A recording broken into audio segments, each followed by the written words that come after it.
Hey, what's up? Dean's Zero Performance back at the shop, and we got another F body.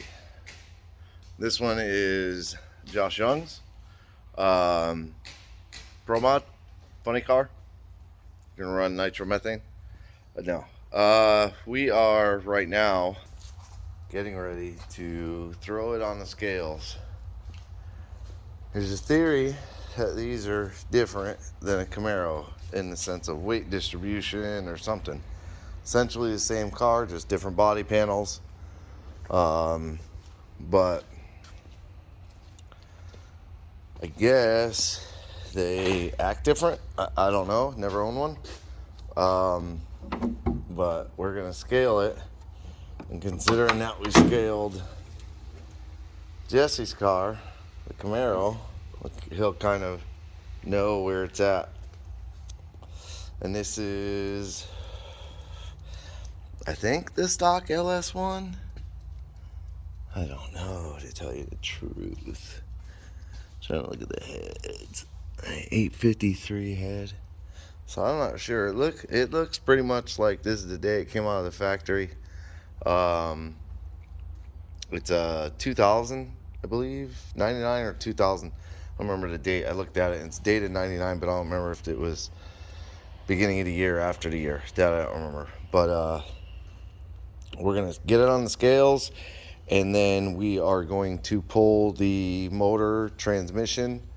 First time I've done one on one of these, and everybody always says they're super easy. You unbolt the struts, take the calipers off, undo the wiring, drop the whole K-member out. I guess the steering column's got to go too. Disconnect it. And everything drops out the bottom. I'm sure there's more to it than just those few things, but you know, we're gonna get the motor transmission out, off the cradle, and then get the cradle back under the car. But right now we are going to scale it and see what it weighs. So right now we're zeroed, but that's definitely zero. And then we will let it down. It's always a sketchy noise when you let the car down on your set of scales. Sounds like it's gonna crush the scales.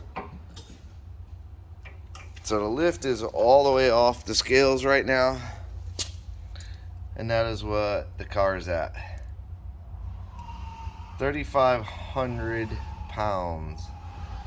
And the car's got full interior, it's got the AC, it's got the radio. I mean, there's a couple little things missing. It's got full carpet. All the seats are in it, seatbelts are in it. Pretty much everything is in it. It's not going to vary by 300-400 pounds. It might vary by maybe 100 at the most, but I'm pretty sure this car has 99.9% of everything in it that came from the factory. It's got a 4L60 stock rear end. As far as the housing and everything, what's inside of it, no idea. Doesn't have full exhaust. It has long tube headers, so maybe you lose a little bit of weight in the manifold to the header, and then it's like an X pipe that's cut off back here, so it doesn't have all the over the axle and the mufflers. So I mean, there'll be a little more weight on it, but not much. So yeah, I mean, there it is, 3,500 pounds. The front is actually pretty evenly distributed. I just kind of wonder for myself how much that would change with a person sitting in it. So it's going to give it more of a left bias, which is okay because cars torque up on the left side. But we are going to slim it down. 3,500 and a half, if you want to call it that, pounds. But that is it right there. So I'm going to get this back up, get the scales put away, and start ripping into it by It's 9:30 right now. My plan is by noon to have this motor transmission sitting on the floor, and at the very least have it sitting on the floor and off the cradle, with the cradle ready to go back in. I'm hoping to have the cradle back in, but by noon, we'll see. So I'll update at noon. Okay, so we're back. It's actually 12:17, and just got done moving all this stuff out of the way, moving the sheet off the gantry, and kind of picking a bunch of stuff. And I said, oh man, I wonder what time it is.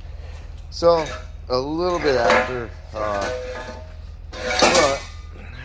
what I got done is the entire cradle sitting on the floor. Just went through, because like I said, this is the first one, and just started disconnecting everything. The battery, took the battery out, took the ECU out of its little spot that it sits down in, then took the bucket off of it, took the air cleaner filter thingamabobber setup off. Almost missed the drive shaft, but got it out, and then just started lowering, got rid of the brake cable, missed this wire here. Not really sure what it's a trans temp sensor, so it just pulled it out of the the terminal, so it's not too bad. It looks like that is a White's transmission, Charlie White and Sebring. She's missing a lot of bolts. It's got one down there, missing one, missing one, missing one, and missing one on that side too. So I mean, dang. Okay. But yeah, I got the transcooler off, disconnected the AC lines. I disconnected the brake calipers because I was trying to get the brake lines to stay on the car, but they won't stay because this line loops through here. You can see I took the tab off. It loops through, down, then in front of the rack and across. So that kind of sucked. I didn't want to disconnect the rack and take all that apart. So I just disconnected the two front lines that are puking everywhere on the ABS, and then dropped it down, lifted the car, and I just that one wire. That's all I missed. So pretty good. I'm happy about that. I could always cut that and put a new terminal on it. I'm not worried about it. Filthy dirty. This car is filthy, Josh. But anyways, it's not a big deal. Yeah, I'm gonna get that little X pipe piece out. I'm just gonna hold the camera down. I'm gonna grab that out real quick. His torque arm mount, his front torque arm mount is pretty neat in that it has a drive shaft loop built into it. So that's kind of cool. We don't have to worry about that, or if he changes it, who knows. But yeah, so I'm gonna get the motor off the cradle. Harness is gonna stay with it. I'll just leave everything how it is, more or less, and that's that. And I'll get the cradle back in, and she's ready to go. So for this one, that's it. Appreciate you watching. Like, subscribe, hit the bell to be notified of new videos. Have a good day.